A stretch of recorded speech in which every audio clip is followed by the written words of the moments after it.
Je crois que j'avais 8-9 ans et je préparais un spectacle de marionnettes pour l'école primaire et je ne suis pas allée au lit jusqu'à ce que j'ai fini mes marionnettes. Et à l'époque, c'était très tard et je pense que ça, c'est déjà un signe avant-précurseur de mon workaholism parce que je ne connais pas d'heure, parce que quand il faut finir le projet, il faut le finir.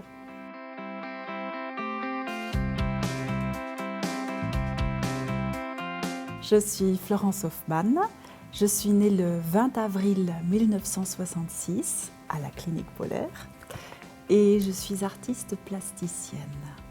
Alors d'après ce qu'on m'a dit, on me nommait le char d'assaut, donc ça veut déjà tout dire, donc je pense que j'étais quelqu'un de très vif et de très peut-être fatigant aussi pour mes parents. Je ne sais pas, mais je me souviens du surnom le char d'assaut. Voilà. Est-ce que tout ce que je sais ou tout ce que j'ai en moi, est-ce que je peux le transmettre? Et donc, moi, ce qui me faisait beaucoup peur au départ, c'était d'appréhender les gens dans des workshops. Et alors, j'ai vérifié petit à petit que plus ou moins toutes les tranches d'âge, même les seniors jusqu'à 80 ans, je me suis lancée ces défis-là et ça marche, ça va. Je réussis quand même à leur transmettre quelque chose quand on a ces workshops. Le défi, c'était aussi, par exemple, le Gare Art Festival, c'est de réussir à maintenir un symposium international de sculpture, donc créer des sculptures pendant un temps donné, en plein centre de ville, à Luxembourgville, donc d'inviter des sculpteurs et luxembourgeois et sculptrices, et luxembourgeois et internationaux, et à chaque fois, donc, de réussir à créer cet événement, que les sculpteurs de A à Z vont réussir à faire leur sculpture en un temps imparti, qui sera après exposé pendant, on va dire, 6 semaines dans la gare, et surtout, par ce biais-là, de permettre aux gens qui passent, que ce soit aléatoirement ou intentionnellement, de voir la progression d'une sculpture. Et puis surtout, ce qui est chouette comme défi, c'est que voilà, c'est le côté didactique.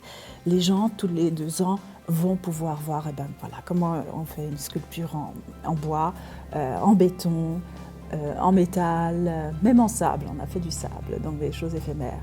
Et ça sont des beaux défis. Alors, ça, c'est la personne qui m'a donné toujours ma chance et qui m'a toujours témoigné de la confiance. Et c'est mon père. Voilà. Et je lui en suis reconnaissante pour ça. Parce qu'il faut, c'est pas donné à tout le monde de faire confiance à ses enfants. Et je vois moi-même, je suis peut-être pas, j'arrive peut-être pas à appliquer ces préceptes-là par rapport à mon fils, que je pourrais peut-être parfois regretter.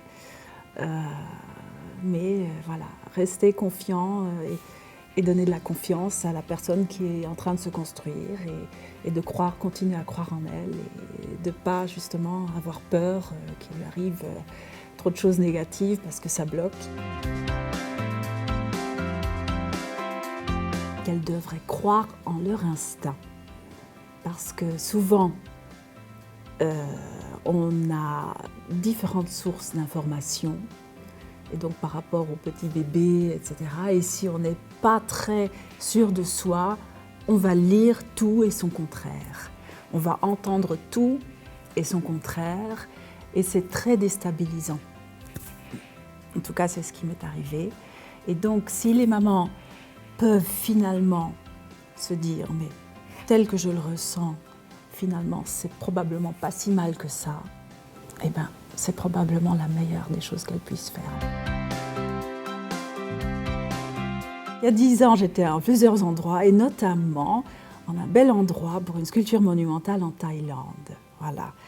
Et alors, ça m'a rempli de joie parce qu'effectivement, c'était un concours international qui a abouti au placement d'une sculpture dans l'espace public dans une ville en Thaïlande. Donc, je n'étais pas la seule, nous étions 17 et chacun créait sa sculpture.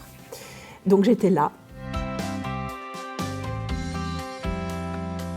Alors, être femme, c'est être multitask, être conscience de sa valeur, de se sentir égale à tout le monde, parce que tout le monde est égal. Et assumer ce que l'on est. sans devoir avoir peur de ce que l'on est.